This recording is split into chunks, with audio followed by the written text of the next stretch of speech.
Hi friends, good evening to all. ఈరోజు కూడా ఎప్పట్లాగే ఒక చిన్న మోరల్ స్టోరీ తీసుకుని ఎవ్రీ వర్డ్ అండ్ ఎవ్రీ సెంటెన్స్ని అనలైజ్ చేస్తూ ఇంగ్లీష్ నేర్చుకుందాం. The title of the story is the farmer and the magic goose. The farmer and the magic goose. Farmer అంటే రైతు, ఫార్మర్ అంటే రైతు, గూస్ అంటే బాతు, గూస్ అంటే బాతు. అయితే ఇక్కడ మ్యాజిక్ అన్నారు కదండి. యాక్చువల్గా మ్యాజిక్ అంటే ఇంద్రజాలము అని అర్థం కదా. బట్ ఇక్కడ మ్యాజిక్ గూస్ అంటే ఇంద్రజాలపు బాతు అన్నామనుకోండి, అది న్యాచురల్గా ఉండదు. సో గుర్తుంచుకోండి, లాంగ్వేజ్ని ఎప్పుడు కూడా కాంటెక్స్ట్ని బట్టి, సందర్భాన్ని బట్టి మనం అర్థం చేసుకోవాలి. బట్ డైరెక్ట్గా డిక్షనరీ మీనింగ్స్ని అప్లై చేయకూడదు. అలా చేస్తే న్యాచురల్గా ఉండదు అనమాట. ఇక్కడ చూడండి, మ్యాజిక్ గూస్ అంటే ఇంద్రజాలపు బాతు అనే కంటే బంగారు గుడ్లు పెట్టే బాతు అంటే సూటబుల్గా ఉంటుంది. ఎందుకంటే ఈ స్టోరీ దానికి రిలేటెడ్ కాబట్టి. ఓకే, సో ఒక మాటలో చెప్పాలంటే లాంగ్వేజ్ని మనం వర్డ్ టు వర్డ్ మీనింగ్స్ని లిటరల్గా అప్లై చేయకుండా ఓవరాల్గా కాంటెక్స్ట్ని బట్టి అర్థం చేసుకోవాలండి. అప్పుడు న్యాచురల్గా ఉంటుందన్నమాట. కాబట్టి ఇక్కడ టైటిల్ ఏంటంటే రైతు మరియు బంగారు గుడ్లు పెట్టే బాతు. Okay, now let's get into the story. Once there was a poor farmer. Once there was a poor farmer. Once అంటే ఒకానొకప్పుడు, అంటే వన్స్ అపాన్ ఏ టైం అంటాం కదా, అదనమాట. వన్స్ అంటే ఒకానొకప్పుడు. There was a poor farmer. Poor అంటే పేదవాడైన, ఫార్మర్ అంటే రైతు, వజ్ అంటే ఉండడము, అంటే ఒకానొకప్పుడు పేదవాడైనటువంటి ఒక రైతు ఉండేవాడు. ఓకే, వజ్ అంటే ఉండడం అనుకున్నాం కదండి. దీని గురించి మనం ప్రతిరోజు ప్రతి వీడియోలోనూ కూడా మాట్లాడుకుంటున్నాం కదా. వజ్ అంటే ఇది ఒక బీ ఫామ్ అండి. బీ అంటే ఉండడము అని అర్థం కదా. సో వజ్ అన్న కూడా ఉండడము అని మీనింగ్. అయితే ఈ ఉండడం అనేది 3 కండిషన్స్లో ఉంటుంది. పాస్ట్లో అంటే గతంలో ఉండడము, ప్రజెంట్ అంటే ప్రస్తుతం ఇప్పుడు ఉండడము, ఫ్యూచర్ అంటే భవిష్యత్తులో ఉండడము. పాస్ట్లో ఉండడాన్ని వజ్ అంటాము, ప్రజెంట్లో అంటే ఇప్పుడు ఉండడాన్ని ఈజ్ అంటాము, ఫ్యూచర్లో ఉండడాన్ని విల్ బీ అంటాము. ఓకే, సో ఇక్కడ వజ్ అని యూజ్ చేశారు కాబట్టి ఈ స్టోరీ అంతా కూడా పాస్ట్లో ఆల్రెడీ జరిగిపోయినట్టుగా మనం అర్థం చేసుకోవాలి. ఒకవేళ there is a poor farmer అన్నారనుకోండి, there is a poor farmer అంటే ఆ పూర్ ఫార్మర్ ఇప్పుడు ఉన్నాడు అని ప్రజెంట్లో. ఓకే, దాన్ని there will be a poor farmer అన్నారనుకోండి, ఓకే ఒక పూర్ ఫార్మర్ ఉంటాడు, భవిష్యత్తులో ఉంటాడు అని అర్థం అనమాట. Okay, so once there was a poor farmer. అయితే ఇక్కడ దేర్ అనే వర్డ్ ఉంది కదండి. ఇంకా ఈ దేర్ అనేది దీనికి స్పెషల్గా మీనింగ్ ఏమీ ఉండదండి. బట్ సెంటెన్స్ ఫామ్ అవ్వడానికి ఒక సబ్జెక్ట్ కావాలి కాబట్టి ఆ ప్లేస్లో మీనింగ్ లేకుండా యూజ్ చేస్తారనమాట. అందుకని దీన్ని ఇంగ్లీష్ గ్రామర్లో డమ్మీ సబ్జెక్ట్ అంటారండి. ఓకే, ఇది ఒక సబ్జెక్ట్లా యాక్ట్ చేస్తూ ఉంటుంది, బట్ స్పెషల్గా మీనింగ్ అంటూ ఏమీ ఉండదు. Okay, so once there was a poor farmer. ఒకానొకప్పుడు ఒక పేద రైతు ఉండేవాడు. His family lived in poverty. His అంటే అతని యొక్క, అంటే అతని యొక్క అంటే ఎవరండి, ఆ రైతు యొక్క. ఫ్యామిలీ అంటే కుటుంబము, లివ్డ్ అంటే నివసించడము, పావర్టీ అంటే పేదరికము, ఇన్ అంటే లో, అంటే ఆ రైతు యొక్క కుటుంబము పేదరికంలో నివసిస్తూ ఉండేది, అంటే చాలా పేదరికంలో ఉండేదన్నమాట.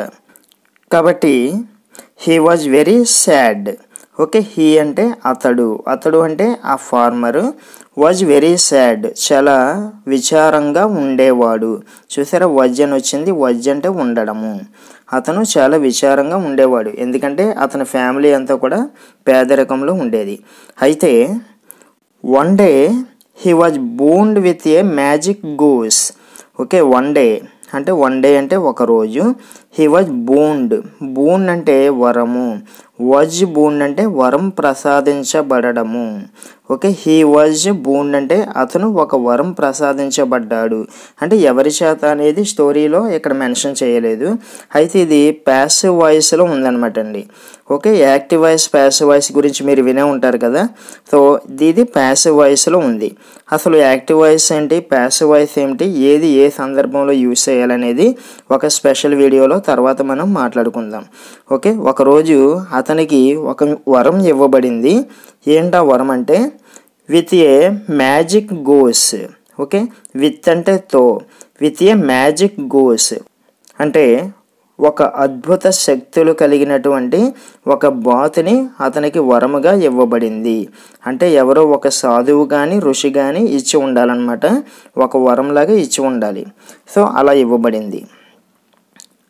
The goose laid 1 golden egg every day. Okay, the goose ఆ బాతు లెయిడ్ అంటే పెట్టడము, 1 golden egg every day అంటే ప్రతిరోజు ఒక బంగారు గుడ్డు పెట్టేది. లేడ్ అంటే పెట్టడము, అంటే గుడ్లు పెట్టడాన్ని లేయింగ్ ఎగ్స్ అంటారండి. LAY లే అంటే పెట్టడము. ఆ లే అనే వెర్బ్కి పాస్ట్ ఫామ్ లేడ్ అనమాట. ఓకే, ఆ బాత ఏం చేసేది, ప్రతిరోజు ఒక బంగారు గుడ్డు పెడుతూ ఉండేది. అయితే the farmer sold the golden egg and bought things for his family. అప్పుడు ఆ రైతు ఏం చేసేవాడు, ద ఫార్మర్ సోల్డ్ అంటే అమ్మడము, సెల్ అనే వెర్బ్కి పాస్ట్ ఫామ్ సోల్డ్ అండి. Okay, sold the golden egg అంటే రోజుకు ఒక గుడ్డు పెట్టేది కదా, బంగారపు గుడ్డు. ఆ గుడ్డుని అమ్మి, అండ్ బాట్ అంటే కొనడము, బై అనే వెర్బ్కి పాస్ట్ ఫామ్ బాట్ అనమాట. బాట్ థింగ్స్ అంటే వస్తువులు, ఫర్ హిజ్ ఫ్యామిలీ అంటే తన కుటుంబం కోసము, ఫర్ అంటే కోసము. అంటే ప్రతిరోజు ఆ బాతు పెట్టే బంగారు గుడ్డుని అమ్మి ఆ వచ్చిన ధనంతో తన ఫ్యామిలీకి కావలసినటువంటి వస్తువుల్ని కొంటూ ఉండేవాడు. అయితే soon they became very rich. ఆ విధంగా సూన్ అంటే త్వరలోనే, దే అంటే వాళ్ళు అంటే ఆ రైతు మరియు అతని ఫ్యామిలీ అనమాట. బికేమ్ అంటే అవ్వడము, బికమ్ అనే వెర్బ్కి పాస్ట్ ఫామ్ బికేమ్ అండి. వెరీ రిచ్ చాలా ధనవంతులుగా అయ్యిందనమాట. అతను మరియు అతని ఫ్యామిలీ కూడా ధనవంతులుగా మారిపోయారు త్వరలోనే, రోజు ఈ బంగారు గుడ్డు పెట్టడం వల్ల. అయితే suddenly a very wicked idea came to the farmers mind. Suddenly అంటే అకస్మాత్తుగా, ఏ వెరీ వికెడ్ ఐడియా అంటే దుష్ట ఆలోచన, వికెడ్ అంటే దుష్ట ఆలోచన, కేమ్ అంటే రావడము, టు ద ఫార్మర్స్ మైండ్ ఆ రైతు యొక్క మనస్సులోకి ఒక దుష్ట ఆలోచన వచ్చింది ఒకరోజు. ఓకే, ఇక్కడ చూడండి, ఫార్మర్ అని కామా పెట్టి ఎస్ పెట్టారు కదండి, దీనిని అపోస్ట్రఫీ ఎస్ అంటారు. అంటే యొక్క అని అర్థం అనమాట. ఫార్మర్స్ అంటే రైతు యొక్క, మైండ్ అంటే మనసు. అయితే అకస్మాత్తుగా ఒకరోజు అతనికి ఒక దుష్టాలోచన వచ్చింది. ఏమిటంటే, if the magic goose lays 1 golden egg every day, how many golden eggs will be inside the goose. Okay, if అంటే అయితే అని అర్థము. అతను అనుకుంటున్నాడు అనమాట, రైతు ఏమనుకుంటున్నాడంటే, if the magic goose lays 1 golden egg every day. Okay, ఈ మ్యాజిక్ గూస్ ప్రతిరోజు ఒక బంగారు గుడ్డు పెట్టినట్లయితే, ఇఫ్ అంటే అయితే, how many golden eggs will be inside the goose. Okay, ఈ బాతు లోపల అంటే దాని కడుపులో ఎన్ని బంగారు గుడ్లు ఉంటాయో కదా అని ఒక ఆలోచన వచ్చింది అతనికి.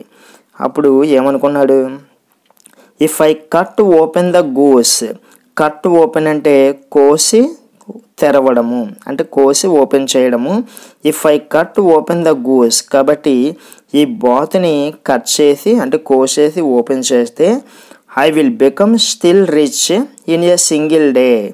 ఐ విల్ బికమ్ అంటే అవ్వడం అనుకున్నాం కదా, రిచ్ అంటే ధనవంతుడు, ఇన్ ఏ సింగిల్ డే అంటే ఒక్క రోజులో నేను ధనవంతుణ్ణి అయిపోతాను. అయితే ఇక్కడ స్టిల్ అనే వర్డ్ ఎందుకు యూజ్ చేశారంటే, స్టిల్ అంటే ఇంకా, లేదా అయినప్పటికీ, అంటే నేను అలా కట్ చేస్తే బాతు చనిపోతుంది, అలా చనిపోయినప్పటికీ ఒకేసారి నాకు చాలా ఎగ్స్ వచ్చేస్తాయి కాబట్టి గోల్డెన్ ఎగ్స్, నేను రిచ్ అయిపోతాను అని అతను అనుకున్నాడనమాట. అప్పుడు he killed the goose and cut open. So he అంటే అతడు, ఆ రైతు ఏం చేశాడు, కిల్డ్ చంపడము, ద గోస్ అంటే బాతుని చంపేశాడు, చంపి అండ్ కట్ ఓపెన్ దాన్ని కట్ చేసి ఓపెన్ చేసి చూశాడనమాట. అప్పుడు బట్ కానీ he found no egg inside. He అంటే అతడు, ఫౌండ్ యాక్చువల్గా ఫౌండ్ అంటే కనిపెట్టడము అని కదా, కానీ ఇక్కడ దొరకడము అని అర్థం చేసుకోవాలి. He found no egg inside అంటే అతనికి ఆ బాతు లోపల అంటే దాని కడుపులో ఎటువంటి ఎగ్స్ కనిపించలేదు, దొరకలేదు.